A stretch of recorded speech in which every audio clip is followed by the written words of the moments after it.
최근에 그 이재명 민주당 대표의 어떤 북한 발언도 좀 논란이었는데 우리 북한이라고 했다가 이제 당에서 그 이재명 대표 발언을 공식적으로 게재하는 게시판에서는 우리라는 표현을 뺐더라고요. 예. 그리고 이제 정청래 최고위원 이런 사람들은 평소 말투인데 그걸 또 꼬투리 잡냐 이런 건데요. 평소 말투라는 설명을 좀 이해하는 사람도 있겠지만 민 대표님 보시기에는 평소 말투라고 넘길 수는 없는 그런 표현인 거잖아요. 그러니까 이 말이라는 건 입에 붙어야 나오잖아요. 예. 그러니까 많이 써야 그렇게 나오는데 지금 선대들이나 이런 것들은 그럴 수 있는 단어가 자체가 아닙니다. 예. 그러니까 잘 안 쓰는 말이기 때문에 뭔가 이재명 대표가 특별한 경험을 갖고 그 얘기를 많이 하지 않으면 나올 수 없는 단어라고 보고 네.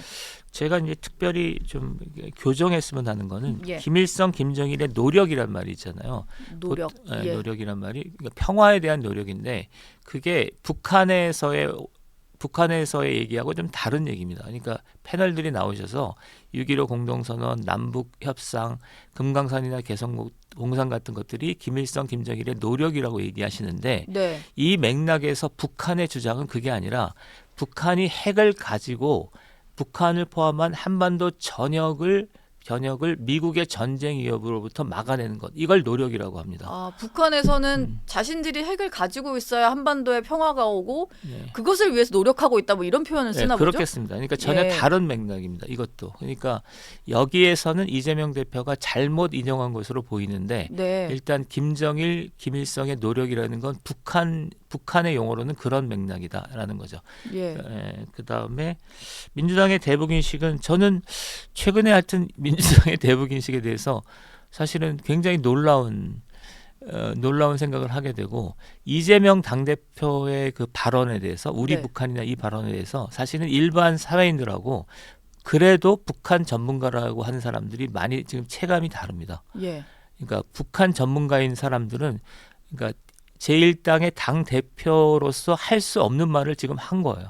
아, 우리 그리고 굉장히 우리 단어가 북한 예. 선대들 이런 표현이 그래서 대북 전문가들은 굉장히 상대적으로 심각하게 보고 있는 것으로 보이고 네. 일반 사회인들은 그 말에 대한 체감도가 약하니까 그냥 늘 하던 말이지 이렇게 넘어가고 있는 상황이라서 예. 하여튼 민주당의 대북 인식은 하여튼 놀라운 상황이죠. 민 대표님 얘기를 듣다 보니까 저도 사실 문재인 쪽 발언인 것 같은데 좀 지나간 면이 있었는데 좀 다시 생각을 좀 해보게 되는 것 같아요.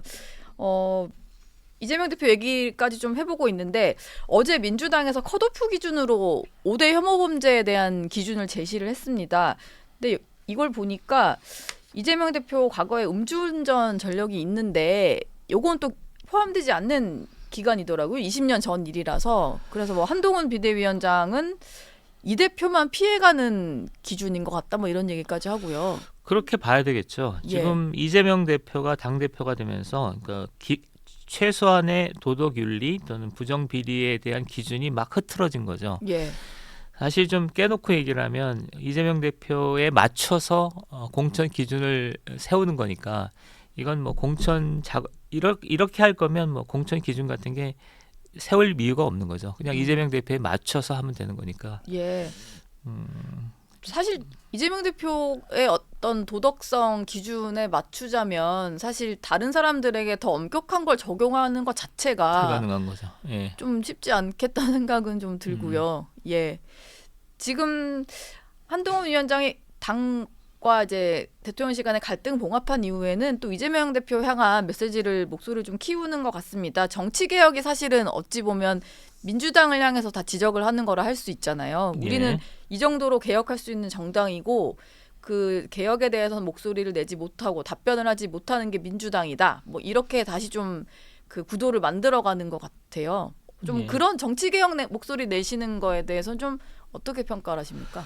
뭐 적절해 보입니다. 그러니까 민주당 이재명 대표 체제의 아킬레스건이지 않습니까? 예. 이재명 대표가 자신의 문제 때문에 정치 개혁을 주도할 수 없는 조건이기 때문에 한동훈 대표가 역으로 불체포 특권이나 뭐 국회의원 정수나 이런 정치 개혁 문제를 주도하면서 상황을 유리한 방향으로 끌어가려는 건 당연한 행보이고 적절한 행보로 보입니다. 예. 근데 실제로 개혁 목소리를 많이 좀 높이긴 하는데 뭔가 좀 실천이 있어야 될 타이밍인 것 같긴 하거든요. 지금 아무리 뭐 공천 후보자들한테 다 서약서를 받겠다고 해도 네. 실제로 뭐 22대 국회가 들어섰을 때도 그게 좀 보여져야 될 것 같은데요. 좀 어떻게 그걸 좀 제도화를 시킬 수가 있을까요?